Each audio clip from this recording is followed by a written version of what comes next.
हाँ, तो चलो भाई शुरू करते हैं। यहाँ पहले डिफरेंट साइंटिस्ट आएंगे, अपनी-अपनी थ्योरी प्रपोज़ करेंगे और धीरे-धीरे चलते-चलते हम लोग पुराने क्लासिफिकेशन से नए क्लासिफिकेशन की तरफ ट्रैवल करेंगे, ठीक है? हम स्टार्ट करेंगे ओल्ड क्लासिफिकेशन को और फिर धीरे-धीरे हम हिस्ट्री से जाते-जाते हम प्रेजेंट क्लासिफिकेशन पे आ जाएँगे, ओके? तो पहले लिखिएगा, नहीं सुनो पहले, एक साइंटिस्ट थे सबसे पहले, जिनका नाम था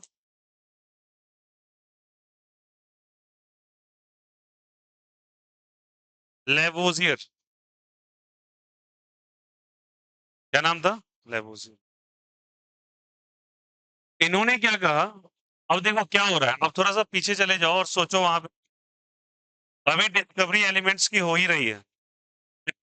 नहीं, एलिमेंट्स को खोजा जा रहा है और अलग-अलग एलिमेंट्स आ रहे हैं और उन एलिमेंट्स में चर्चाएँ चल रही हैं डिफरेंट साइंटिस्ट के बीच में। तो अभी डिस्कवरी नहीं हुआ है, हम अभी मॉडर्न पीरियड में चल रहे हैं, जिसके अंदर लगभग 118 प्लस एलिमेंट्स पाए जा चुके हैं। तो हम लोग को सब कुछ पहले से पता है। तो अब एंशिएंट टाइम में चले जाइए, वहाँ पे मान लो ऐसा कि मात्र 10-5 एलिमेंट्स का खोज हुआ है। साइंस उतना डेवलप नहीं है, लोग ज़्यादा जानकारी ले नहीं पा रहे। जो भी आ रहा है, उसके बेसिस पे लोग असम्पशन कर रहे हैं कि एलिमेंट्स क्या है। एलिमेंट्स के बारे में कोई खास जानकारी नहीं है। उन्हीं में से एक ब्रेन वाले इंसान थे जिनका नाम था लेवोजियर। उन्होंने कहा जो भी एलिमेंट्स पाए जा रहे हैं, अच्छा एलिमेंट्स क्या है? एलिमेंट्स वो सबसे स्मॉल हिस्सा है किसी मैटर का, जिससे किसी मेटल या नॉन मेटल को फॉर्म करते हैं हम। और मेटल नॉन मेटल थोड़ा बहुत जानकारी आपको क्लास 10 में होगा। तो किसी मेटल और नॉन मेटल को सबसे छोटा हिस्सा को एलिमेंट कहते हैं। एग्जाम्पल के तौर पे वही हाइड्रोजन, हीलियम, लिथियम, बेरिलियम जो तुम पढ़ते आ रहे थे। तो वो सब जो पाया गया तो इन्होंने क्या कह दिया, लेवोजियर ने आगे क्लेम किया, एलिमेंट जो अभी तक में डिस्कवर हुए हैं भैया, वो दो ही प्रकार के हो सकते हैं। या तो वो मेटल्स होंगे या वो नॉन मेटल्स होंगे। ये बात कह दिया लेवोजियर ने आके। उस समय मेटल और नॉन मेटल की जानकारी थी लोगों को, और इनकी बात अब तो जो थोड़े जो पढ़े लिखे लोग होते थे राजा वाजा के दरबार में बैठा करते थे, तो उसमें जो गणितज्ञ साइंटिस्ट जो होते थे वो क्लियरली बोल देते भैया ऐसा है। लोग राजा पे बिलीव करते थे और उनके दरबार में बैठे वाले लोगों पे तो जो बात इन्होंने कह दिया उसको सत्य मान लिया और बोला कि हाँ चलो आप कह रहे हैं तो हम मान लेते हैं कि चलो सारे एलिमेंट्स कैसे हैं, मेटल और नॉन मेटल। कहीं दूर दूर से खबर आई कि भैया एक ऐसा सब्सटेंस पाया गया है जिसके अंदर मेटालिक बिहेवियर भी है और नॉन मेटालिक बिहेवियर भी है। बोला ये क्या हो गया, और उसका नाम दिया गया मेटलॉइड्स। क्या नाम दिया बोलो? मेटलॉइड्स। जैसे ये बात का पता चला तो खलबली सी मच गई और बोला कि भैया तुम बोले कुछ मेटल होता है कुछ नॉन मेटल होता है, ये तो तीसरा प्रजाति आ गया, इसके अंदर मेटल भी और क्या है, नॉन मेटल भी है। तो इनकी सोच पे लग गया ताला और क्वेश्चन मार्क के राइज हो गया इनके मॉडल पर। तो लेविस्गर की थ्योरी फ्लॉप हो गई जब किसका डिस्कवरी हो गया, जल्दी बताओ? मेटलॉइड्स। समझ में आया? तो इनका सबसे बड़ा ड्रॉबैक था वो क्या था, बोलो सभी कोई? That is the discovery of metalloids. कहानी को सुनते चलिएगा, you will going to peculiar interest आएगा अभी जो आपका पीरियड टेबल देखते हो उसके बारे में। तो पहले भाई साहब आए और उन्होंने अपनी बातें रख दी और इसकी बात कुछ दिन के बाद गलत हो गई।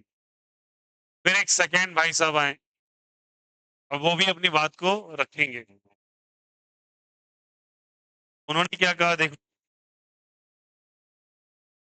उसे कहते हैं हम लोग क्राउड्स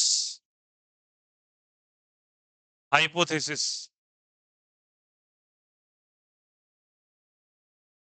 क्राउड्स हाइपोथेसिस, ठीक है? क्या कहा बोलो? Crowds hypothesis. और इन्होंने क्या कहा कि किसी भी एलिमेंट का जो वजन है ना जो हम मेजर कर रहे हैं, सब अपनी अपनी बातें कह रहे हैं, सुनो।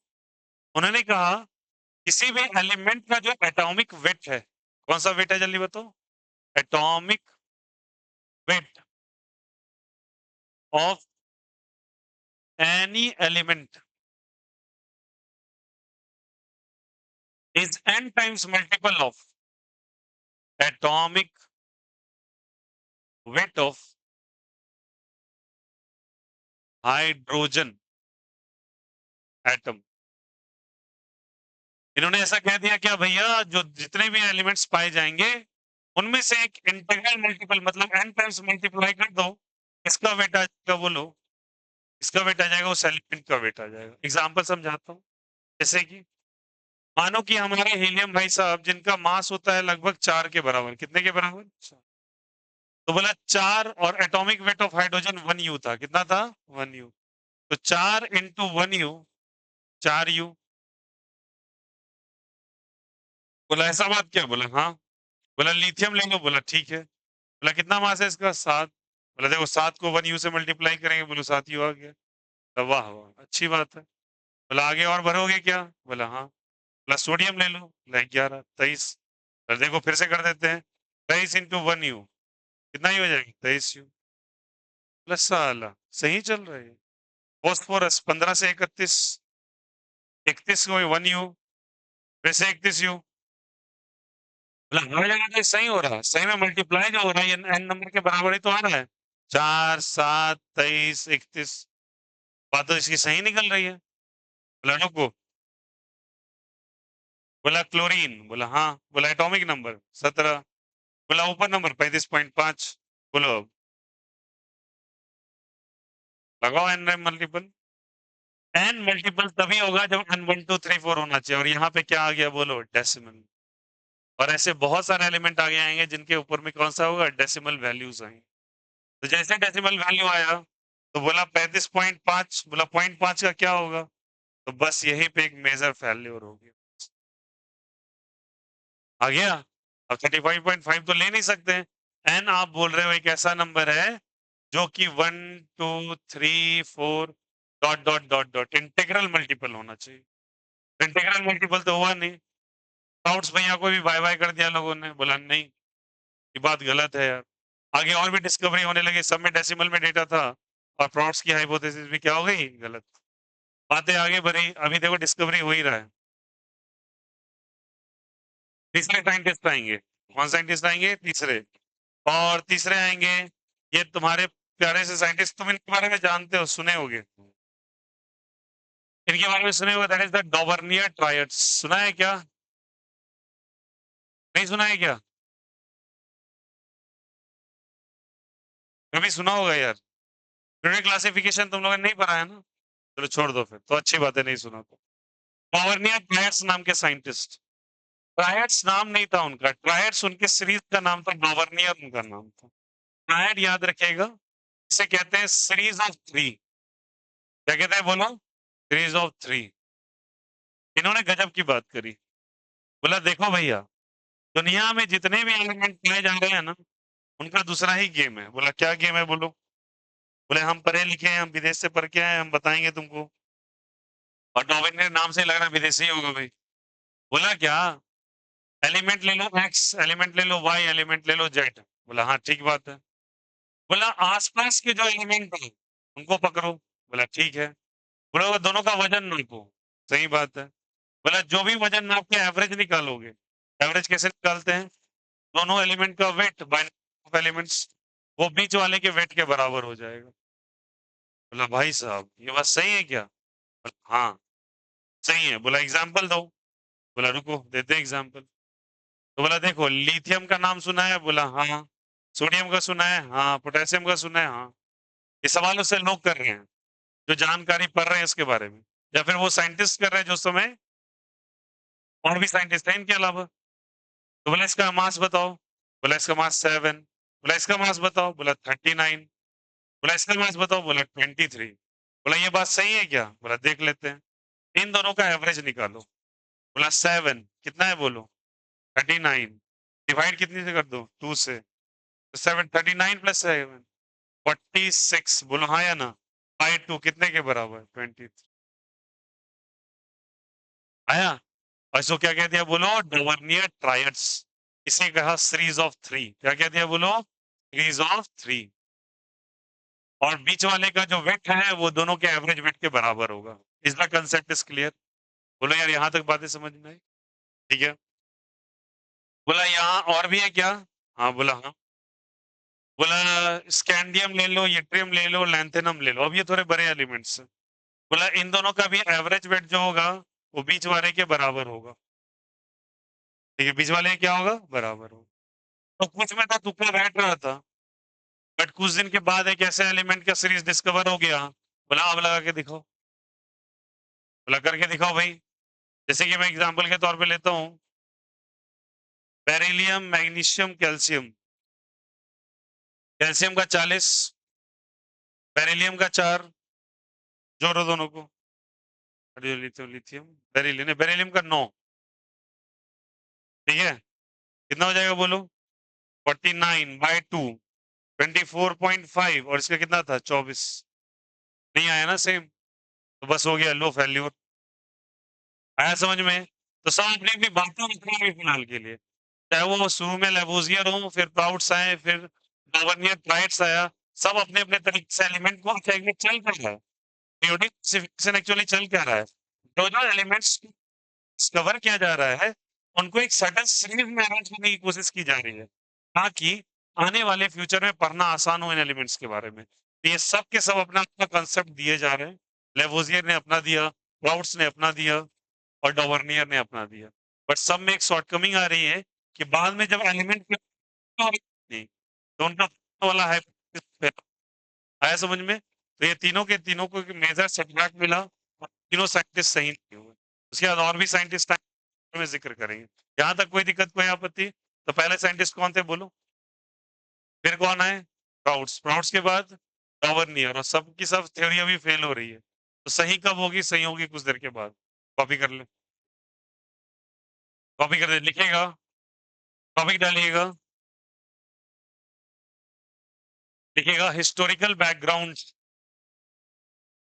Historical background, historical background of periodic classification, historical background of periodic classification, historical background of periodic classification.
Class 9th पर चलिए।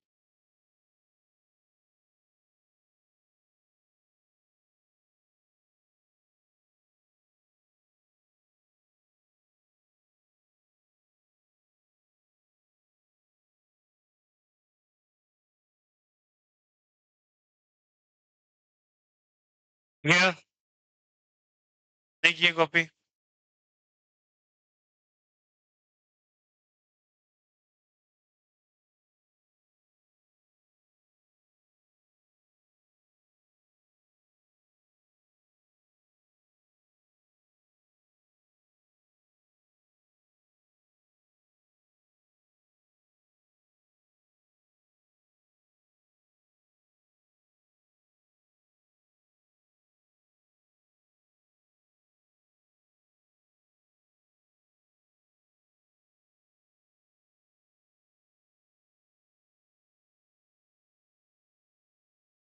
हो गया नहीं।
तो कितने साइंटिस्ट आगे बोलो यार। The Prout's second, sorry, Lavoisier, the Prout's and the Dobereiner. Lavoisier ने क्या कहा? लेवोजियर ने क्या कहा? बोलो। Metal and non metal, metalloids के बाद खत्म। इसका बोला कोई भी एलिमेंट n टाइम्स मल्टीपल किसका होगा? Atomic weight of the hydrogen atom. 35.5 नहीं हुआ। आगे इन्होंने तीन तीन का सीरीज बनाया। बोला लास्ट और फर्स्ट की दो जो एवरेज है वो बीच में कवर होंगे। नहीं हो पाया, लास्ट में जाके फेल हो गया। और भी इसके एग्जाम्पल हैं, चाहो तो आप एग्जाम्पल के तौर पे लिख लो। क्लोरीन, क्लोरीन और ब्रोमीन।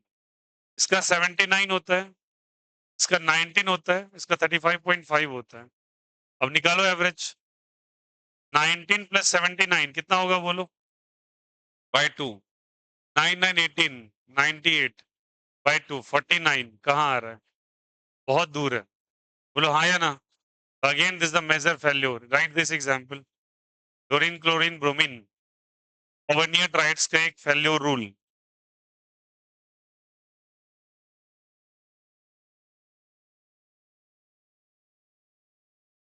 यहां तक की बातें क्लियर है बोलो? तो डॉवर्नियर ट्राइड्स हो गया, प्राउड्स हाइपोथेसिस हो गया और लेवोजियर हो गया। और इसके बाद बारी आई एक और साइंटिस्ट की, पता है? और इस साइंटिस्ट का नाम था न्यूलैंड। क्या नाम था बोलो?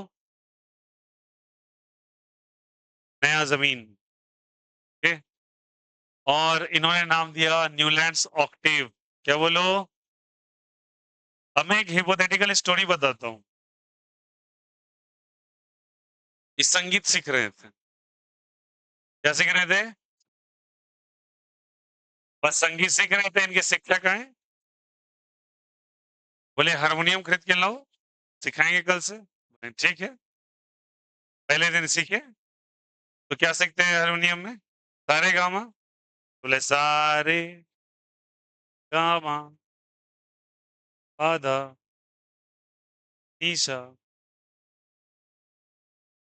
बोले यार गाना गाने लगे ही। और क्यों गाना लगाने लगे देखिए यहां से। First, second, third, four, five, six, seven और एट। ऑक्टेविन का नाम नहीं है फिर, ऑक्टेविन के मॉडल का नाम है। जैसे डोवर्नियर ट्रायड्स में उनका ट्रायड्स टाइटल नहीं है भाई, ट्रायड सीरीज का नाम है। तो ऑक्टेव टर्म का मतलब क्या हुआ देखो, ऑक्टेव, ऑक्ट का मतलब 8, वेव का मतलब wave, wave of 8, wave of क्या चीज 8, और वेव का मतलब क्या होता है, सेम चीज का दोबारा रेकर करना, सेम चीज का दोबारा रेकर करना। तो बताओ यहाँ सेम चीज दोबारा रेकर नहीं हो रहा क्या, सा सा 8वें पोजीशन पे हो रहा है, इसीलिए ऑक्ट प्लस क्या बोल दिया है, वेव। तो मतलब 8वें पोजीशन पे जाके वही चीज वापस रेकर कर जाएगी।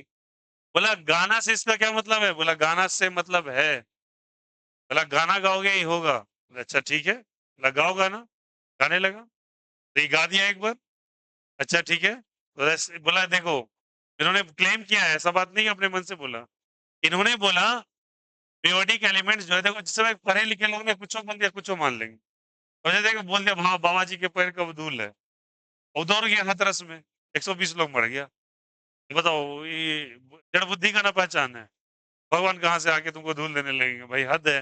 पूजा करो, मंदिर जाओ, मस्जिद जाओ, जो जगह जाना है जाओ, ये भगवान के लोग एक पीछे पागल, वो माइक लेके हल्ला कर रहा है बाबा यूट्यूब पर, उसको है पागल पागल लोग। अब देखिए ऑक्ट प्लस क्या चीज बताइए, वेव, 8वां वेव, तो ठीक है, तो बोला क्या, बोला ये जो है ना एलिमेंट जो है वो म्यूजिकल नोट की तरह है, कैसे नोट की तरह है, म्यूजिकल नोट, और उन्होंने कहा इंडियन म्यूजिकल नोट की तरह है, और इसीलिए सारे गामा पता निशा का एग्जाम्पल लिया उन्होंने। बोला देखो ऐसा ही होता है, बोला अच्छा, बोला गाना गा दोगे एलिमेंट सीख जाओगे, बोला हाँ ठीक है, मानते, बोला प्रूव करके दिखाओ, बोला, ठीक है चलो करते हैं। बोला लिथियम ले लो, बोला ठीक है, बोला हाइड्रोजन लेना, बोला नहीं नहीं नहीं लिथियम से शुरू करो, ठीक है मान लेते लिथियम, लिथियम के बाद बेरिलियम, फिर बोलो बोरोन, फिर ऑक्सीजन, फिर फ्लोरीन। अभी पुरानी बातें चल रही हैं, अभी हम पुराने जमाने में जी रहे हैं, और पुराने जमाने में नॉवल गैस डिस्कवर नहीं हुआ है अभी नॉवल गैस की डिस्कवरी नहीं हुई है, इसलिए नियॉन नहीं आएगा। नियॉन के बाद डायरेक्टली कौन आ जाएगा, सोडियम। अभी भी पीरियोडिक टेबल पलट के देख लेना, लिथियम के नीचे सोडियम लिखा हुआ है, लिथियम के नीचे क्या लिखा हुआ है, सोडियम। बोला देखो लिथियम की प्रॉपर्टी सोडियम से मैच कर रही है, बोला, वाह। बोला यहाँ से यहाँ तक 8 है क्या, बोला हाँ देखो, बोलेगा 1 2 3 4 5 6 7 और 8, कमाल का बात है भाई, गजबे हो रहा है, लोग भी मानने लगे इसके बात को।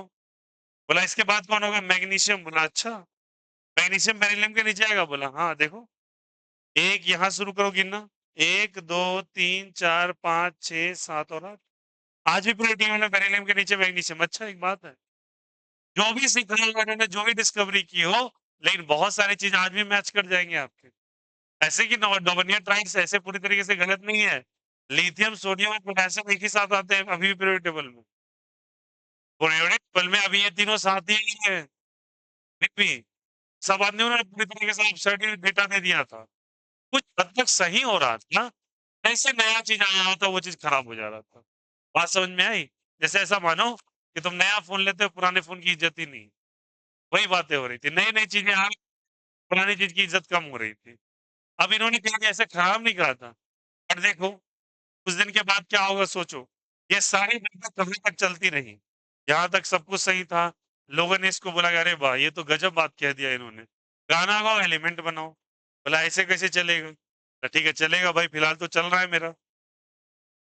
ये सारी बातें एक एलिमेंट तक फिक्स थी, और वो एलिमेंट था कैल्शियम, कौन था बोलो, कैल्शियम, मतलब कैल्शियम का एलिमेंट 40 तक, इसका मास 40 है, एटॉमिक नंबर तो 20 होता है इसका। बोला यहां तक ये बातें वैलिड थी, मतलब ये ऑक्टेव वैलिड था, उसके बाद ये बातें फेल होने लगी, के बाद ये फॉलो नहीं हो रहा था, मतलब उसके बाद ऑक्टेव फॉलो नहीं हो रहा था, मतलब कब नहीं फॉलो हो रहा था, एबव कैल्शियम ऑक्टेव का डिस्कवरी जो था इनका वो फेल हो रहा था, बोला नहीं हो रहा ऐसा, पहला एलिमेंट 8वें एलिमेंट से मैच नहीं करेगा, आप भाई साहब गलत सलत पढ़ा रहे हो, बोला ऐसा बात क्या। फिर कुछ देर के बाद फिगर में आ गया नोबल गैस, कौन सा गैस आ गया, और नॉवल गैस में आ गया नियॉन। कौन आ गया? नियॉन। अब नियॉन आ गया तो नियॉन का पोजीशनिंग देखो, बोलो यार। बेरिलियम, सॉरी, लिथियम, बोलो सब कोई। Beryllium, boron, carbon, nitrogen, oxygen, fluorine और नियॉन। और फिर कौन आया? सोडियम। बोला भैया पहला, दूसरा, तीसरा, चौथा, पांचवा, छठा, सातवां, आठवां। आठवां क्या यहाँ पहले से मिल रहा है? आपका कहाँ गया वेव? ये नोनेब हो गया आपका। अरे बोलो हाँ या ना। जो ऑक्टेव था वो नोनेब पे चला गया। बोला भैया तुम्हारी फेल्योर हो गई, क्योंकि डिस्कवरी किसकी हो चुकी है? नॉवल गैस डिस्कवर हो गया। और जैसे ही डिस्कवर हो गया तो ये भी वैलिड नहीं हुआ, मतलब ये स्ट्रक्चर अब वैलिड नहीं रहा। तो लेवोजियर आया, लेवोजियर फॉलोड बाय कौन आगे बोलो? लेवोजियर के बाद कौन आए? स्प्राउट्स, स्प्राउट्स के बाद डॉबर्नियर, और डॉबर्नियर के बाद न्यूलैंड आ गए। यहां तक की बातें खत्म। अब यह सारी बातें चल रही थी। एक बड़ा स्मार्ट साइंटिस्ट था, नाम से बिल्कुल भी स्मार्ट नहीं लगेगा वो, नाम से बिल्कुल भी नहीं लगेगा, मुझे पता है। नाम लिखते के साथ तुम बोलोगे ये हो ही नहीं सकता स्मार्ट, बट उसने एक खतरनाक चीज बनाई। और उस साइंटिस्ट, दो साइंटिस्ट थे, एक का नाम था लोथार। क्या नाम था? बोला नाम सुनने के साथ तुम बोलोगे क्या ऐसे हो ही नहीं सकता ये। और दूसरा का नाम था मेयर। और इन्होंने बना दिया एक ग्राफ, तो नाम दे दिया लोथार मेयर कर्व। क्या नाम दे दिया बोलो? Lothar mayor curve. अब ये कहानी चल रही है, नाम है उसका भाई, अब तुम लोग हंसो मत। अब मैं थोड़ी ना उसके छठी का बोझ खाने गया था जिसका नाम बदलता। लोथार मेयर नाम था उसका। अब उन्होंने ड्रास्टिक चेंज लाया। उस समय इन्होंने क्या डिस्कवरी कर दी? इन्होंने 63 एलिमेंट को अरेंज कर दिया, बहुत मेजर डिस्कवरी। कितने एलिमेंट को डिस्कवर कर दिया? 63। सबसे पहला सक्सेसफुल डिस्कवरी और arrangement of element, Lothar mayor curve. But ये कर्व बड़ा कॉम्प्लिकेटेड था स्टडी करना, अभी जब समझेंगे इस चीज को। देखिए क्या है, इन्होंने एक कर्व ड्रॉ किया। बोला ठीक है, कर्व बोलो या ग्राफ बोलो एक ही बात है। लोथार मेयर ग्राफ बनाया। और ग्राफ किसके किसके बीच में बनाया, सारी बातें समझेंगे सारे बच्चे। इन्होंने बनाया एटॉमिक वॉल्यूम और एटॉमिक मास के बीच में। किसके बीच में बोलो? एटॉमिक वॉल्यूम और एटॉमिक मास, एग्जामिनेशन में कई बार आ रखा है। एटॉमिक वॉल्यूम और एटॉमिक मास के बीच में बनाया। अच्छा एक मिनट सुनो, अभी जितनी भी डिस्कवरी हो रही है ना, कहीं एटॉमिक नंबर का चर्चा ही नहीं हुआ है। किस चीज का चर्चा चल रहा है? Atomic mass. सब मास में अच्छा कॉमन क्या है सब में? अभी से शुरू से लेके आज अभी तक के साइंटिस्ट में, लेवोजियर से लेके न्यूलैंड भाई तक में, अभी तक बातें केवल एटॉमिक मास पे चल रही है। नंबर का जिक्र कहीं पे नहीं हुआ है। इन्होंने भी एटॉमिक मास पे ही चर्चा करा है। और सबसे बाद में जाके देखोगे एटॉमिक मास ही फिगर से हट जाएगा। ठीक है, अब चलो समझना। इन्होंने एक कर्व बनाया, क्या बनाया बोलो? कर्व। और कर्व बनाया इस तरीके से।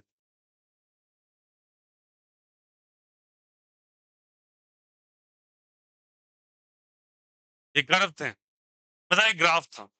और इन ग्राफ पे इन्होंने कितने एलिमेंट को रिप्रेजेंट किया? 63। और हर एक एलिमेंट का पोजीशनिंग बताया इन्होंने। और ये बात बाद में जाके सही भी होगी, देखना। बोला जो इनका पिक पॉइंट्स है, पिक पॉइंट पे भैया इनके रहेगा alkali metals, sodium, potassium, rubidium, caesium. ये सब के सब कहलाते हैं, जो पीक पॉइंट पे रहेगा, पीक पे, वो कहलाएगा अल्कली मेटल्स। कौन सा मेटल्स कहलाएगा बोलो? Alkali metal.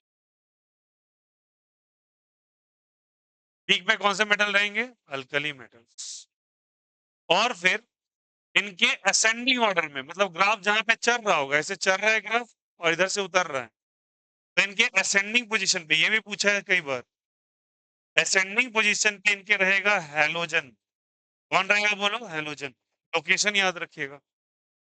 हैलोजन मतलब बोले तो फ्लोरीन, क्लोरीन, ब्रोमीन, आयोडीन, ये हैलोजन्स कहलाते। तो असेंडिंग पे कुछ है तो कुछ डिसेंडिंग पे भी होगा। इसमें मैं बोलो डिसेंडिंग पे।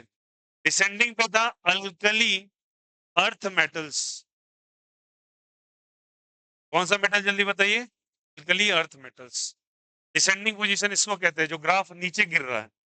तो यहाँ पे था बेरिलियम, अभी समझेंगे सब कुछ हम लोग जब बनाएंगे। Beryllium, magnesium, calcium, strontium. और बॉटम लाइन पे जो था, वहां पे था, बॉटम पे कौन था?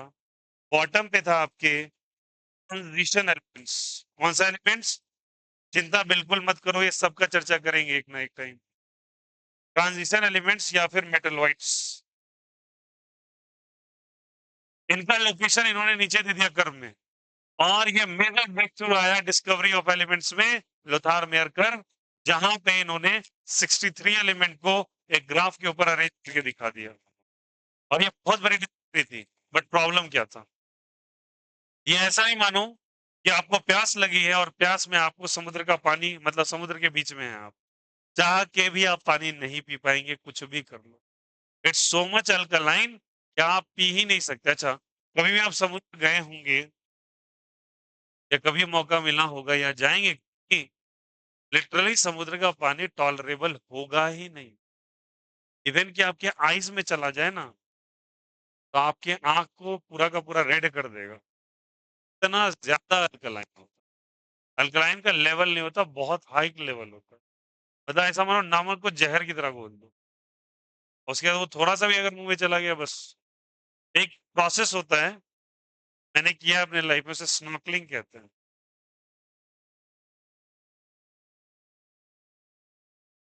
इंडिया के इंडियन ओशन है ना, उसी के सी वाटर में एक बार हम गए हुए थे, तो उसमें स्नॉर्कलिंग का प्रोसेस किया था। उसमें एक पाइप लगा देते हैं, और से चश्मा, और ऐसे वेव्स आया और वो पाइप में घुस गया, पानी मुंह में।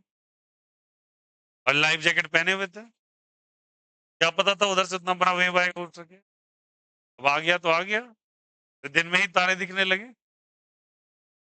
बोले चल क्या रहा है भाई? जब तक ऊपर आया एक वेव और आ गया, तो भाई ये डेंजरस है। और उस समय पता नहीं चल रहा मेरे दो दोस्त कहाँ है। एक दोस्त मेरा पानी पी के उधर बैठा है, और एक साले को स्विमिंग बहुत अच्छा आता है, वो कहीं और चला गया। मैं पार्शली स्विमर, मतलब समुद्र में आप ऐसे भी नहीं तैर सकते कितने भी अच्छे स्विमर हो। समुद्र के साथ प्रॉब्लम है। समुद्र में कुछ देर के बाद जाके आपका स्ट्रोक्स वर्क ही नहीं करता है। एक तो पानी में इतनी हाई टाइड्स होती हैं, दूसरी बात वाटर इतना ज्यादा डिस्कस होता है कि आपको पुश ही नहीं कर पाएंगे अपने आप को आप आगे। तो वो डेंजरस है स्विमर को समुद्र के अंदर तैरना। कोई भी नहीं तैर पाता इतने अच्छे से। अब मैं देखने लगा रस्सी कहाँ है भाई, रस्सी कहाँ है, मेरा जहाज कहाँ गया।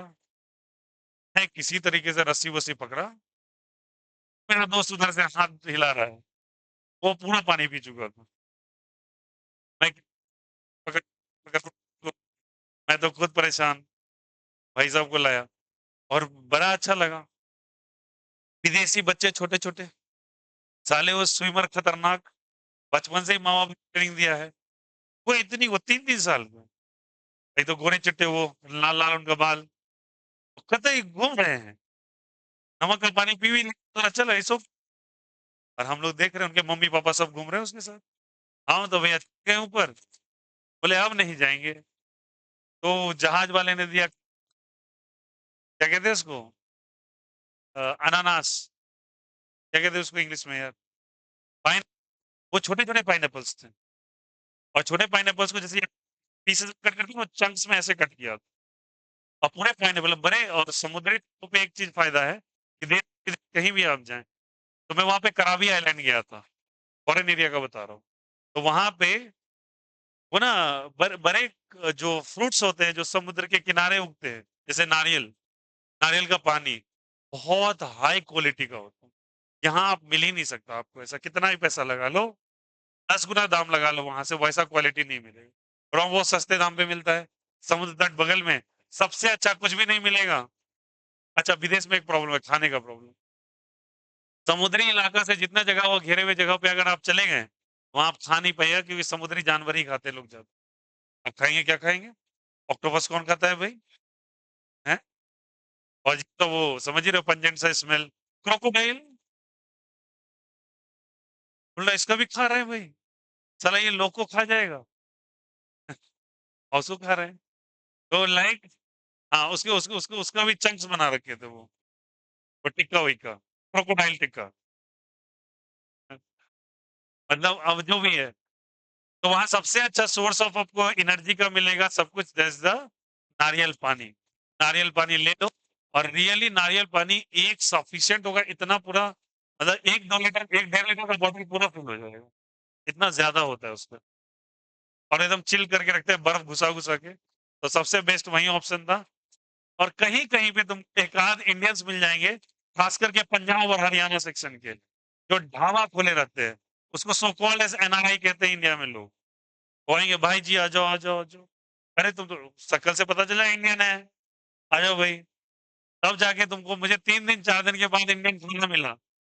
मैं ऐसे खा रहा था, जैसे मज़दूरी करके कोई 2-3 दिन मज़दूर थक रहा हो, तो खाना नहीं मिला हो। मुझे जो मिला मैं खाने चला गया। ये कढ़ाई पनीर, तड़का जो वो खा-वा के जाके हम सो गए। और मेरा दोस्त क्या था वो बोलता था कि नया-नया चीज़ ट्राई करो। बोले साला नया चीज़ के फेर में तुम्हारा दिमाग खराब हो गया।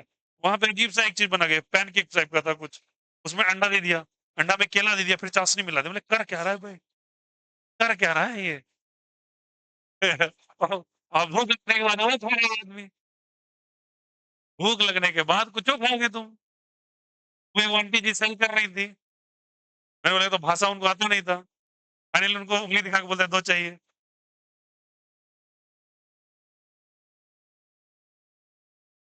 लेकिन कर क्या सकते हैं?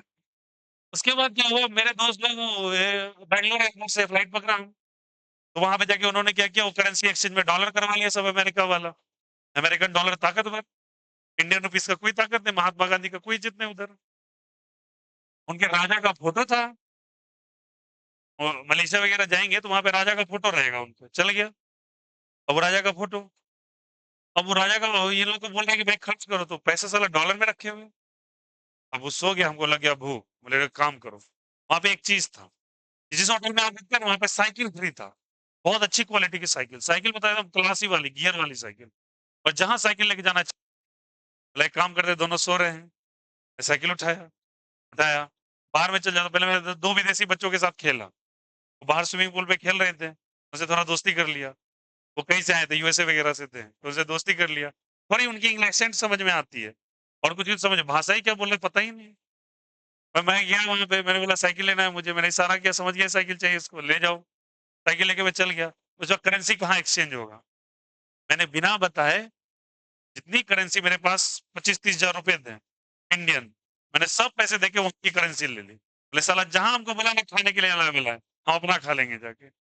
जबकि मेरे पैसे नहीं लिए थे उसने, उसको डॉलर में बना के रखा हुआ था। मतलब उसका कहना था कि इन्वेस्टमेंट पर और भाई हम इंडियंस हैं भाई, हमारा घूमने से पहले पेट का भूख चाहिए। उसके बाद में जाए बाहर-ताहर बाद में देखेंगे, पहले खाना लाओ। अब ऐसा ही सिचुएशन, तब जाके वहाँ पे ये सिचुएशन था। तो ये होता है आपका फॉरेन कंट्रीज़ में। जब कभी आप जाएँगे, मौका मिले तो आपको काफ़ी और सलाइन वाटर इट्स वेरी और लिटरली बता रहा हूँ एक जगह था कि मतलब बहुत बार छोटे-छोटे आइलैंड्स होते हैं, जैसे चले गए, तो आप निकले तो तुम्हारे जो भी तुम पहने हो टी-शर्ट्स, जीन्स वगैरह, सूखने के बाद जो बीचेस में तुम बैठ के दिन काट रहे हो, तो सूख जाते हो तुम अपने आप। जो सूख गए, तो पैंट में से झड़ने लग जाता है, पूरा नमक, साला! मतलब 2 महीने डूब जाए, तो 1 महीना का राशन आ जाएगा।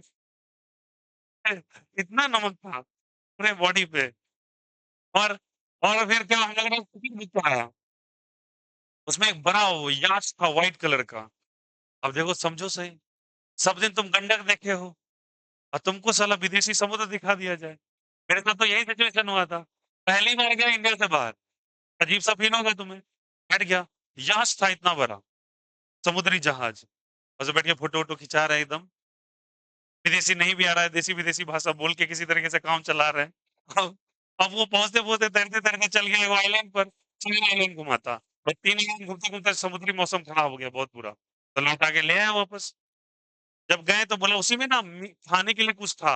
मतलब वो लोग हैं कि अपना ही हम आपको मील देंगे। तो हम लोगों ने कुछ खाने के लिए नहीं लिया। मतलब वही स्नैक्स, बिस्किट्स वगैरह थे। साला जब आइलैंड पे गए, बफे लगा हुआ था।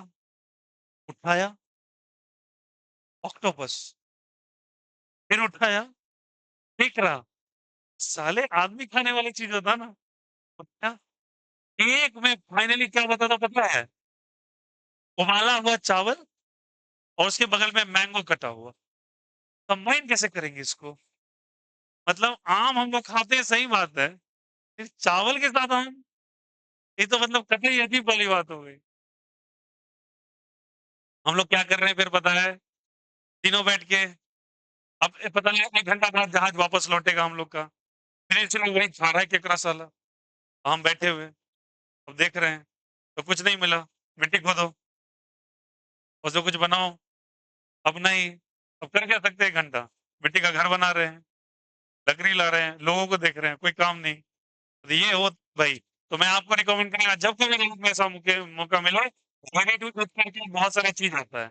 सिर्फ पानी डालो गरम बन जाता है। देखिए ना वो, जैसे चाउमीन आया, इवन की बिरयानी भी आती है। जिसको गरम करो, पानी उबालो, बन जाएगा। पनीर की मटर सब पनीर का सारा सब्ज़ी, जो पानी में उबाला हुआ डाल दो, बन गया वो सब्ज़ी। वो खुद का रेडी टू ईट ले लो, फिर इसमें पैसा बच जाएगा। मैं तो साला वही जंगली जानवर बताओ, मैं सामने से देखा इतना बड़ा घड़ियाल का मुँह। मैंने बोला भाई साहब ये क्या है? जिंदा तो नहीं है। पीछे देखा उसका बॉडी भी नहीं है। एक पूरा उसका शरीर के हड्डी निकला हुआ है। साला कितना दूर? पौने दूर खा रहा है बैठ के। तो यार, इसको भी नहीं छोड़ा। उसका मुँह ऐसे फाड़ा हुआ था। फिर तो फिर अब ये कौन सा कर्व है बोलो? बता में यार कर्व। हाँ, हाँ, नाम था इनका। ऐसे ही लोग खाते हैं। वो ऑक्टोपस, बता में यार कर्व। और नहीं एक्चुअली है क्या ना, पंजेंट स्मेल जो होता है ना गंदा वाला, कैसा फील होगा आपको? एक सिटी तो बहुत खूबसूरत है। मतलब मैं तो पहली बार घुसा ना, वो लाइक समुद्र जैसे घुसा एक आइलैंड के पास। मैं बोला यार सच में मतलब इतना खूबसूरत होता है दुनिया में जगह। मतलब मेरे को तो बिलीव ही नहीं हुआ। मैं आज तक स्केच पेन से ही ब्लू कलर का पानी बनाता था। पहली बार देखा सही में ब्लू कलर का पानी है। इंडिया के अंदर कोई भी समुद्र है जिसका कलर ब्लू हो रहा है। आप चलिए मालदीव्स जा रहे हैं, मालदीव छोड़ दीजिए। अंडमान एंड निकोबार, ठीक ना? मतलब इंडिया से थोड़ा चलने दूर वाले आइलैंड्स पे पॉर्ट ब्लेयर पे चले जाओ, वहां पे आपको नीला पानी मिल जाएगा। इंडिया जो सटा हुआ है, जैसे बंगाल, उनका समुद्र देख लो जाके, पता नहीं कौन सा कलर है। चेन्नई, वही कलर। मतलब इंडिया के अंदर कोई समुद्र है जिसका कलर वैसा नहीं मिलेगा। वहां साला पानी। अच्छा एक मिनट, एक बोतल भी नहीं फेंक सकते हैं आप? एकदम क्लियरली लिखा था इतना, इतना जो भी उनकी करेंसीज थी, इतना भाट आपको जमा करना पड़ेगा भाई, अगर आपने बोतल फेंक दिया तो पानी पी लिया तो इन्हें कि यहाँ पे फेंक देगा, नदी में फेंक देता डायरेक्ट। छठ पूजा के टाइम में क्या करते हैं? एक्चुअली सारे वेस्ट को गंदा ही कर देते हैं, और बहुत सारे प्रोसीजर ऐसे होते हैं जहाँ नदी गंदा हो जाता है। बट रियलिटी में वहां पे आप नहीं फेंक सकते, थोड़ा भी नहीं। उनका पानी का कलर भाई साहब पूछो मत, खतरनाक। और जो समुद्री फल जितने भी आते थे, उनका टेस्ट मतलब मैं नहीं कह सकता इतना टेस्ट मिलने वाला। इतने छोटे पाइनएप्पल्स पूरे पके हुए, और गजब का टेस्ट। और यहाँ के पाइनएप्पल्स तुम ज्यादा खा लो, तुम्हारा जीभ कट जाएगा। ट्राई कर लेना तुम, पाइनएप्पल ज्यादा खा के जीभ कट जाएगा। वहां पे नहीं था, मैंने 2-2 3 दिन खाए हैं, कुछ नहीं हुआ। यहाँ पे जीवे कट जाता है, पता नहीं ब्लेड लगा के देता है। Is it okay? आया नहीं आया? तो चलो देखो यहाँ से, अब कौन आ गया लोथार में? लोथार में ये जो एटॉमिक मास किया और एटॉमिक, और जो ऊपर चढ़ने वाला है बोलो क्या है वो? ऊपर चढ़ने वाला सर टू पॉइंट्स कौन सा है? Alkali metals. असेंडिंग कौन सा है? हैलोजन। कई एग्जामिनेशन में है डिसेंडिंग। अल्कली अर्थ मेटल समझेंगे सब कुछ, और बॉटम पे कौन सा है? Transition elements. और इनमें कितने एलिमेंट? 63। बट ये एक मेजर ब्रेक थ्रू था, सही बात है, पर ये पॉपुलर नहीं हो पाया। किसी चीज का आना होता है ना, किसी किसी चीज फिल्म का टीजर बहुत हाइप हो जाता है, लेकिन जैसे वो बॉक्स ऑफिस पर रिलीज होता है बट वो फ्लॉप कर जाती है मूवी। लॉजिक ये था इस मूवी को, मतलब इस पिक्चर को समझना कॉम्प्लिकेटेड। 63 एलिमेंट्स को दिमाग में समझना इतने में ही अजीब सा फील हो रहा था कि क्या बना दिया है भाई। तो लोगों को तो वो चीज ज्यादा अच्छा लगता है जो बहुत अरेंज ऑर्डर में हो, है ना? तो ये अरेंज ऑर्डर में था नहीं, इसलिए मेजर ड्रॉबैक हुआ। But it was a major breakthrough. तो उसके बाद अब एक कर्व आएगा, उसको कहते हैं मेंडलीव्स कर्व। कौन सा कर्व? Mendeleev primitive. ये कर लिया क्या कॉपी? करो करो करो, जल्दी करो।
ये सभी को क्लियर है? बोलो।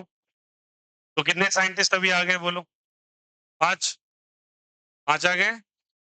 अब लिखेगा सबसे major breakthrough Mendeleev curves. ये जरूर लिख लीजिएगा, ये कई एग्जामिनेशन में है। पिक पॉइंट्स में क्या है, असेंडिंग में क्या है, डिसेंडिंग में क्या है, बॉटम में क्या है।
Give the topic and the leaves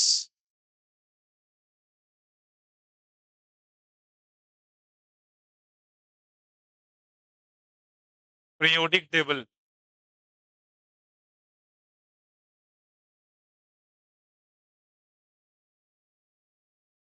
तो थारमेयर के बाद कौन आएंगे? बोलो। मेंडलीव।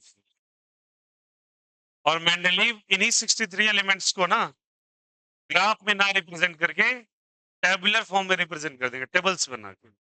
अब वो ज्यादा आसान हो जाएगा पढ़ना। तो चलिए इनके बारे में बहुत इंपॉर्टेंट लिखेंगे, स्टार कर लेना। सबसे ज्यादा इंपॉर्टेंट पीरियोडिक टेबल अभी तक में Mendeleev periodic table. Topic Mendeleev's periodic table.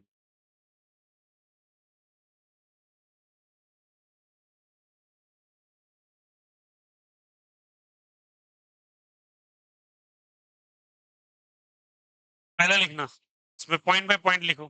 First, based on atomic mass. Mendeleev periodic table में फर्स्ट लिखेगा based on atomic mass. Based on atomic mass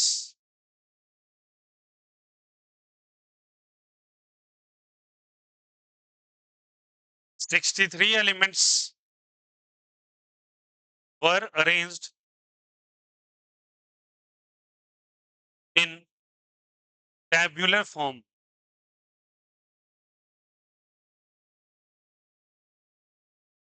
Were arranged in tabular form.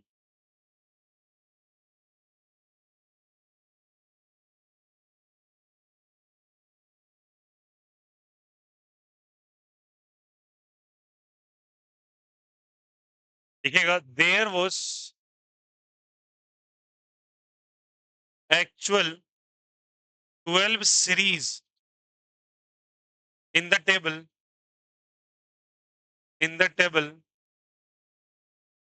which further considered as 7 periods in modern periodic table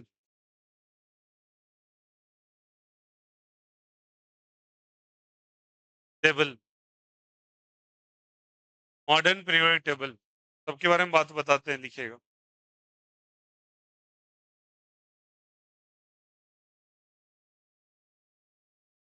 There was 7 groups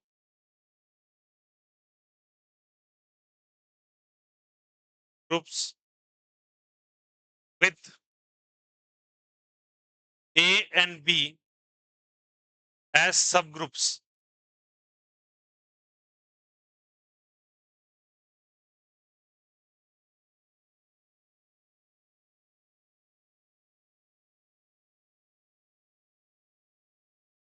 Eighth group, very important. Eighth group was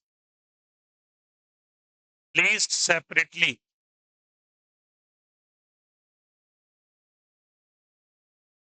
called as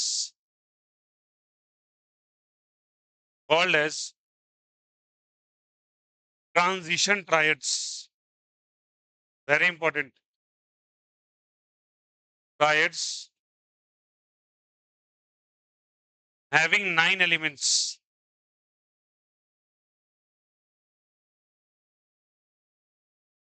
Transition triads having 9 elements.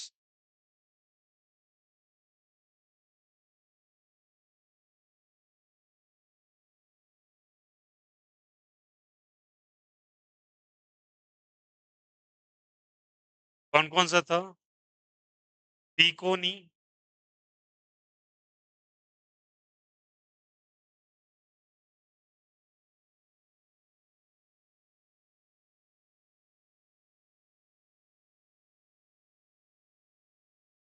Osmium, iridium and platinum, ruthenium, rhodium, palladium, iron, cobalt, nickel. ये 9 elements अलग से रखे जाएंगे।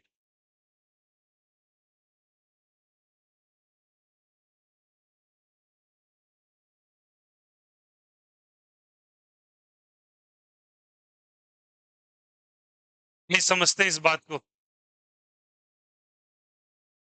अब बताओ आप ही, आपको मैं 2 चॉइसेस दूं, एक इस कॉम्प्लिकेटेड ग्राफ को पढ़ने का और एक टेबल को पढ़ने का, क्या आप प्रेफर करेंगे?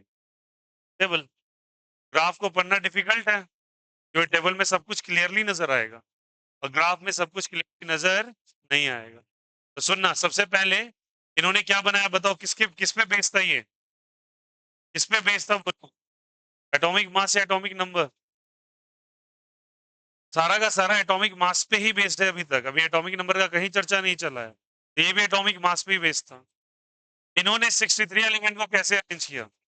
ग्राफिकल फॉर्म या टेबुलर फॉर्म? टेबुलर। उसके बाद उसमें 12 सीरीज थे, लेकिन कई जगह लोग उसको बोल रहे थे 7 पीरियड्स। अरे 7 पीरियड्स का चर्चा हुआ ही नहीं अभी तक। पीरियड्स का चर्चा तो मॉडर्न पीरियड टेबल में होगा अब। तो उस समय उन्होंने कह दिया 12 सीरीज, जो बाद में जाके 7 पीरियड कहलाए मॉडर्न पीरियड टेबल के अंदर। ये बहुत इंपॉर्टेंट पॉइंट है। पहले कितने सीरीज बने थे? 12 सीरीज। 12 सीरीज को बाद में क्या कहा गया? 7 पीरियड्स, जब हम मॉडर्न पीरियड टेबल पढ़ेंगे अभी वाला। उसके बाद 7 ग्रुप है, हर ग्रुप के अंदर ए एंड बी नाम का ग्रुप्स था। ए नाम का क्या था? सब ग्रुप। और 8वां ग्रुप जो था, उसको सेपरेटली रखा गया और उसका नाम दिया गया ट्रांजिशन ट्रायड्स। अब ये ट्रांजिशन वर्ड का क्या मीनिंग है? जब एमपीटी पढ़ेंगे मॉडर्न पीरियड टेबल, तो वहां पे चर्चा करेंगे। और उनके अंदर ये 9 एलिमेंट्स थे, जिसमें आयरन, कोबाल्ट, निकल था, रुबीडियम था, रोगोडियम था, पैलेडियम था, ऑस्मियम था, इरिडियम था और प्लैटिनम था। ये, और हम याद भी करेंगे कैसे ये एलिमेंट को रखना है, ठीक है? याद रखिएगा, इन्होंने ये अरेंज कर दिया, ठीक है? अब इनके मेरिट्स और डिमेरिट्स क्या थे, समझ में आया? तो अभी तक जो एलिमेंट चल रहे थे वो बड़े। अच्छा एक मिनट, इनके बीच में एक और साइंटिस्ट आए थे, उन्होंने स्नेल टेप देखा है आपने? एक ऐसे समुद्री स्नेल आता है जो कॉइल की तरह रहता है। एक स्नेल होता है जो ऐसे ऐसे रहता है, ठीक है, बाहर की तरफ कंसेंट्रिक सर्कल बनाता है। एक साइंटिस्ट थे, इनको कहा, उन्होंने इस शेप को कहा था टेल्यूरिक हेलिक्स। क्या कहते हैं कि इंफॉर्मेशन दे रहा हूं तुम्हें, क्या कहते हैं इसको? Telluric helix. और इन्होंने ऐसे शेप में 63 एलिमेंट को अरेंज किया था। बट एक बार अगेन बताना, ऐसे पर आसान टास्क होगा। Tabular was the best form. तो एक साइंटिस्ट और थे बीच में, उन्होंने ऐसा भी दे दिया था, उनके बारे में लास्ट में लिखा दूंगा। फिलहाल मेंडलीव समझते हैं, समझ में आया यहाँ पे? तो इन्होंने बहुत सारी बातें कह दी, और वो बातें बिल्कुल सही थी। अब मेरिट क्या था, इनकी मेरिट क्या दी थी, तो लिखो मेरिट्स ऑफ मेंडलीव। इनका लिखो मेरिट्स, केवल लिखो मेरिट्स, लिखो मेरिट्स ऑफ, मतलब मेरिट्स। मेरिट्स मतलब इनकी क्या क्या खासियत थी। क्या क्या क्रेडिबिलिटी इनको दे सकते हैं? पहला पहला क्या इस पीरियोडिक टेबल में पहली बार सिस्टमैटिक अरेंजमेंट था क्या? हाँ, चीजें अच्छे से अरेंज थी बॉक्स के अंदर, तो लिखो पहला पहला लिखो सिस्टमैटिक अरेंजमेंट्स ऑफ एलिमेंट। पहला मेरिट्स क्या है? Systematic arrangement of elements, systematic arrangement of elements, arrangement of elements,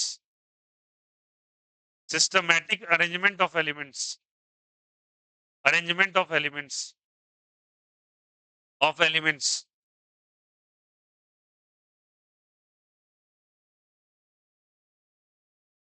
Atomic was mass, second point, atomic mass was atomic mass was arranged in increasing order. पहला systematic arrangement, atomic mass was arranged in increasing order. Atomic mass was arranged in कौन सा order जल्दी बताइए? Increasing order. Atomic mass was increased in increasing order.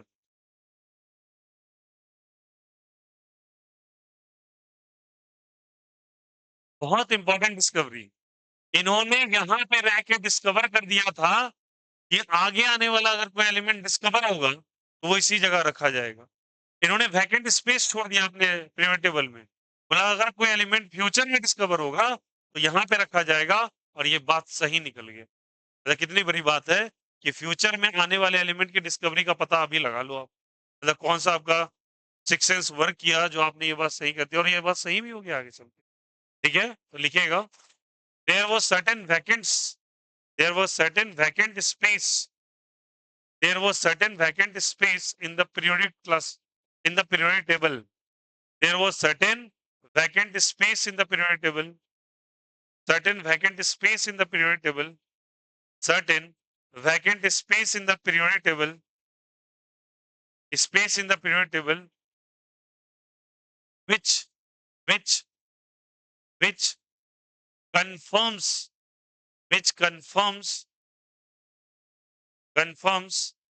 the assumption of, which confirms the assumption of, the assumption of, which confirms the assumption of, assumption का मतलब होता है अनुमान करना, assumption of, discovery of, discovery of, discovery of, assumption of discovery of new elements, new elements, new elements, new elements। और देखो उसके लिए क्या ये किया इन्होंने, बहुत अच्छी बात कही, जगह खाली छोड़ दिया और संस्कृत के एक वर्ड का इस्तेमाल किया, और वो संस्कृत का वर्ड एका। कौन सा वर्ड था? एका। एका का मतलब होता है एक। क्या होता है? एक। बोला एक एलिमेंट इस जगह पे आएगा, और उस एका वर्ड के लिए टर्म इन्होंने इंग्लिश में लिखते हैं इसको एका, ऐसे इका। ठीक है, और बोल दिया क्या कि बोरॉन नाम का एक एलिमेंट आ गया था, तो बोरॉन एका के लिए वर्ड इका यूज किया, और बोल दिया इका और बोरॉन लगा दिया उसके आगे। बोला ये क्या है भैया? वो एक एलिमेंट किया जाएगा बोरॉन के पास या उसके नीचे खाली जगह में, और वो बोरॉन का बिहेवियर शो करेगा। इन्होंने पहले प्रेडिक्शन मारा इसका, और ये बात बिल्कुल सही हो गई कि स्कैंडियम नाम का एक एलिमेंट जनरेट हो गया जो कि सही में बोरॉन के साथ ये शेयर कर रहा था बिहेवियर। है समझ में? तो इन्होंने नाम दिया, उसका नाम इक्का बोरॉन रखा वहां पे, और उसका बाद में नाम सी, और S C stand for scandium. और याद रखना उस समय स्कैंडियम की डिस्कवरी नहीं हुई है, वो 63 एलिमेंट का हिस्सा नहीं है, वही 64th एलिमेंट आएगा जो कि उसका जगह लेगा बोरोन के नीचे का जगह। बोरोन जहां भी था उसके नीचे वैकेंट स्पेस है, वो वैकेंट स्पेस में आएगा कोई एलिमेंट, और वो एलिमेंट बोरोन की तरह करेगा, तो नाम तो पता नहीं है, तो नाम क्या बोल दिया? इका बोरोन। और इका बोरोन को क्या कह दिया? और वही जब बाद में जब स्कैंडियम की डिस्कवरी हुई तो सही में उसकी प्रॉपर्टी बोरोन से मिल रही। आया समझ में? इट वाज अ मेजर, बहुत इंपॉर्टेंट पॉइंट था, इसलिए इसमें स्टार करके लिखो, और एका boron is equals to scandium लिखो, और एका लिख लेना संस्कृत टर्म में।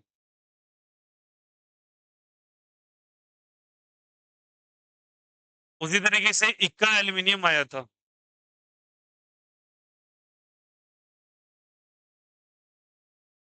इक्का एल्यूमिनियम आया था। और इक्का एल्यूमिनियम किसके लिए था? गैलियम के लिए। Gallium stands for Ga। इक्का सिलिकॉन आया था जर्मेनियम के लिए। ये सब इन्होंने पहले प्रेडिक्ट कर दिया था।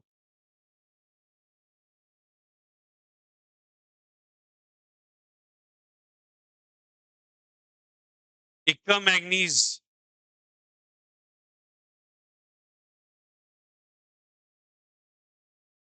टीसी मतलब टेक्नीशियम के लिए। टेक्नीशियम के लिए। ये सारी की सारी बातें इन्होंने पहले प्रेडिक्ट कर दी थी। और ये बहुत बड़ा बात है कि आप पहले से कोई चीज का पोजीशन बना दो और सही में वो चीज वहां पे आके चिपक जाए। अजीब सी बात है ना, कि मतलब इतना ज्यादा सेंस को यूज कर लेना कि आप प्रेडिक्ट करें कोई एलिमेंट यहाँ पे आने वाला है। और सही बात में ये चारों एलिमेंट्स आ गए। समझ में आया? इक्का वर्ड का मतलब होता है एक एलिमेंट जो आएगा, और जो आएगा वो एलिमेंट है। तो नाम तो एल्यूमिनियम का पता था, तो एल्यूमिनियम के आगे लगा दो इक्का, और इक्का एल्यूमिनियम। सही में जाके देखोगे अभी जो मॉडर्न पीरियोडिक टेबल है उस एल्यूमिनियम के नीचे गैलियम ही रखा हुआ है। अजीब सी बात है। और जो जर्मेनियम है सिलिकॉन के नीचे जर्मेनियम ही रखा हुआ है। अजीब सा लग रहा है ना कि जर्मेनियम के पहले प्रेडिक्शन कर लो। मतलब मैं ऐसा बोल दूं कि यहाँ पे एक बच्चा आके बैठेगा कुछ दिन के बाद और वो डेली ब्लैक शर्ट में आएगा। अजीब सा नहीं, असल ऐसा होने लगे बोले साला मैं काला जादू करता हूँ, ठीक ना। तो उस समय तक ये बात सही हो गई थी। और जो जादू हो इनके पास, बस इन्होंने सही कर दिया था। अब आगे लिखो next.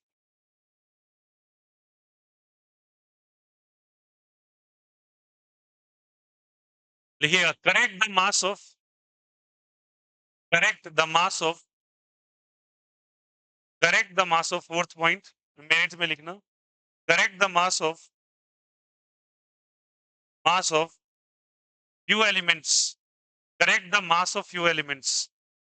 Correct the mass of few elements. Correct the mass of few elements. कुछ एलिमेंट का मास इनकरेक्ट था पहले, इस मास को इन्होंने करेक्ट किया था। एग्जाम्पल के तौर पे बेरिलियम को पहले 13 माना जाता था। बेरिलियम का एक्चुअल मास देखोगे 9 होता है। तो लिखो for example beryllium is equal to 9।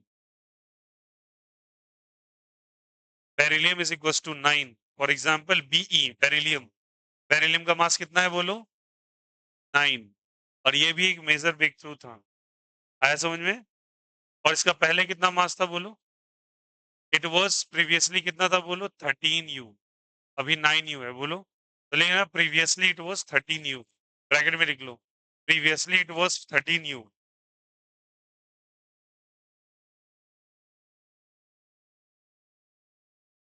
Previously it was 13 U। समझ में आया? तो ये इनके मेरिट्स चल रहे हैं। अभी मेंडलीव याद है ना, मेंडलीव आपसे पूछा जाता है एग्जामिनेशन में। जितनी बातें बताए लोथार मेयर कर्व में भी जितनी बातें बताई, उसको प्लीज एकदम दिमाग में रखिएगा। पोजिशनिंग कहाँ कहाँ पर है और इनकी बात। अब देखो जिनके अंदर मेरिट है तो डिमेरिट भी है। डिमेरिट क्या? सबसे पहला, हाइड्रोजन का पोजिशनिंग पता ही नहीं है, आज तक नहीं पता है। हाइड्रोजन कहाँ रखा जाए, पहले में रखा जाए लास्ट में रखा है, लोग जबरदस्ती उठा के पहले में रख दिए। हाइड्रोजन को देखो ना कहाँ रखा हुआ है, पहले में। और कुछ पीरियोडिक टेबल छापते हैं वहां बीच में कहीं हाइड्रोजन को रख देंगे, ना तो लेफ्ट ना तो राइट। तो हाइड्रोजन की पोजिशनिंग अभी भी कंफर्म नहीं है। उस समय भी इनके अंदर ड्रॉबैक था, हाइड्रोजन का पोजिशनिंग यहाँ भी कंफर्म नहीं था। दूसरी बात है इन्होंने डिफरेंट, हाँ दूसरी बात है एटॉमिक मास पे एक बेस थे ना, इसमें बेस थे एटॉमिक मास। कुछ दिन के बाद न्यूक्लियर फिजिक्स आया और न्यूक्लियर फिजिक्स ने डिस्कवरी कर डाली आइसोटोप्स की। अब आइसोटोप्स में लग गया लोचा बहुत बड़ा। बोला कार्बन का मास कितना है, बात बोला देखो कार्बन का 14 भी निकल के आ गया कहीं से। Isotope having same atomic number different mass number. बोला हाइड्रोजन का कितना है, बोला एक। बताइए उसका दो भी है तीन भी है। प्रोटियम ड्यूटेरियम ट्रिटियम, बोलो हाँ या ना। H11 H12 H13। हम लोग लिखा था आइसो इलेक्ट्रॉनिक, आइसो डाइफर्स, करवाया था ना। तो आइसोटोप्स पर आया था आइसोस्टर्स, बोलो हाँ या ना। तो आइसोटोप की डिस्कवरी होगी तो डिफरेंट मास आ जाएगा एक ही एलिमेंट का, बोलेंगे अब इससे कि तुम बोलते हो तुम्हारा पीरियोडिक टेबल एटॉमिक मास पे बेस्ड है, तो बताओ एक ही एलिमेंट का 3 मास आ रहा है, कहाँ-कहाँ रखे? 14 को रखे, 12 को रखे, 1 को रखे। इनका आंसर नहीं, इनके पास सही बात है यार, क्योंकि उस समय आइसोटोप डिस्कवर नहीं। अब सुनो, गलती नहीं हो रही है।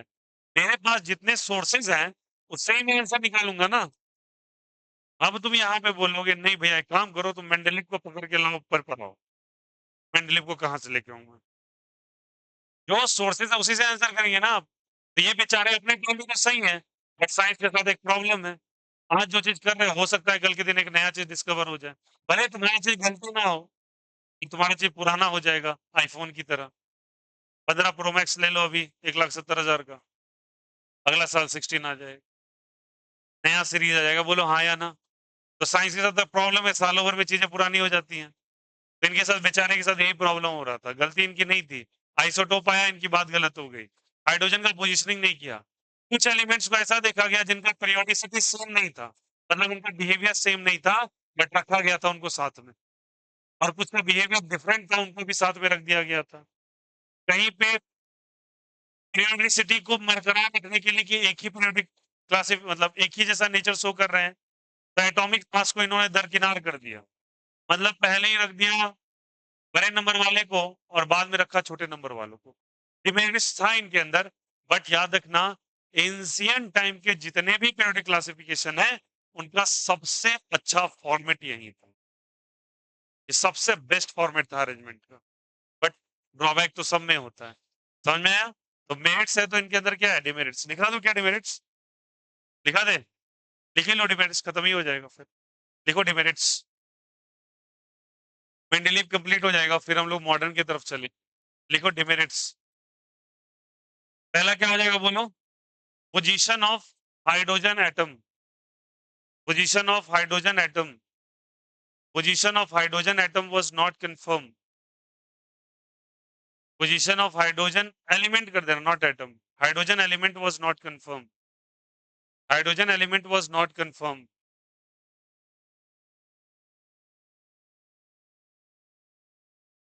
नेक्स्ट लिखिएगा, position of isotope was not defined. Position of isotope was not defined. Position of isotope was not defined. Isotope was not defined.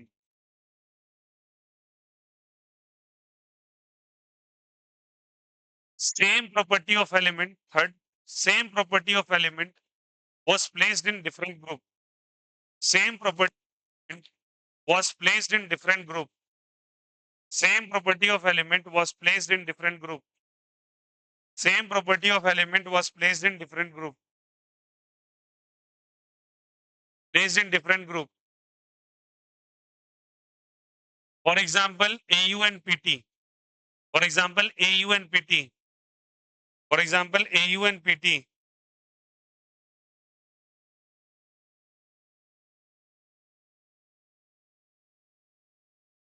Next लीजिएगा, in order to follow the same property, in order to follow the same property, in order to follow the same property, in order to follow the same property, ascending order of atomic mass, in order to follow the same property, ascending order of atomic mass, ascending order of atomic mass was ignored, was ignored. Ascending order of atomic mass was ignored. Ascending order of atomic mass was ignored. में आया? तो ये भी, और एक ये वाला भी डिस्कवर हुआ। इसको बताओ, स्टार करके लिख लेना, टेल्यूरिक हेलिक्स। शेप ऐसा होता है, मोर्टीन देखा है? मोर्टीन, मोर्टीन की तरह इसका शेप होता है। टेल्यूरिक हेलिक्स कहते हैं इस शेप को। हेलिकल शेप बता देता हूँ कैसा। स्प्रिंग देखा है सबने? स्प्रिंग को हेलिक्स कहा जाता है। टेल्यूरिक हेलिक्स जब 3D शेप को 2D में ले आओ, मतलब इनको कहते हैं टेल्यूरिक हेलिक्स। आप जाके जब कभी गूगल करोगे तो आपको ये शेप नजर आएगा। आया समझ में? तो याद रखना ये भी एक साइंटिस्ट ने किया था, इन्होंने 6 डिस्कवरी थी एंशिएंट वाली। अब जो होगा मॉडर्न पीरियड टेबल, अब सुन लो थोड़ा सा बस बता देता हूँ, अभी करवाएंगे कुछ नहीं। अब साइंटिस्ट आएंगे जिनका नाम था मोस्ले। क्या नाम था? मोस्ले। नाम अलग अलग है, छोड़ दो। अब ये मोस्ले आएंगे भैया, मोस्ले देंगे मॉडर्न पीरियोडिक टेबल। कौन सा periodic table? Modern periodic table. और वो एक्सरे एक्सपेरिमेंट से कंफर्म करेंगे उसको, और वो क्लासिफिकेशन करेंगे। और पहली बार वो साइंटिस्ट आएंगे जो बोलेंगे पीरियोडिक क्लासिफिकेशन को एटॉमिक नंबर पे करना चाहिए, एटॉमिक मास पे नहीं। सुनना मेरी बात को। अभी मॉडर्न पीरियोडिक टेबल आएंगे, मॉडर्न पीरियोडिक टेबल के बाद अब साइंटिस्ट आएंगे जिनका नाम होगा लाइक वो बोर एंड बरी का जो इलेक्ट्रॉनिक कॉन्फ़िगरेशन है। कौन सा कॉन्फ़िगरेशन है? Electronic configuration. इलेक्ट्रॉनिक कॉन्फ़िगरेशन भैया जो आया था उसका, इलेक्ट्रॉनिक कॉन्फ़िगरेशन के बेसिस पे, इलेक्ट्रॉनिक कॉन्फ़िगरेशन के बेसिस पे अब नया पीरियोडिक टेबल बनेगा। और जो पीरियोडिक टेबल आज पढ़ते हो ना, जो तुम देखते हो, जो फ्लो चार्ट तुम घर में लगा लेते हो, वो भैया मॉडर्न पीरियोडिक टेबल नहीं है, वो actually extended form of periodic table है।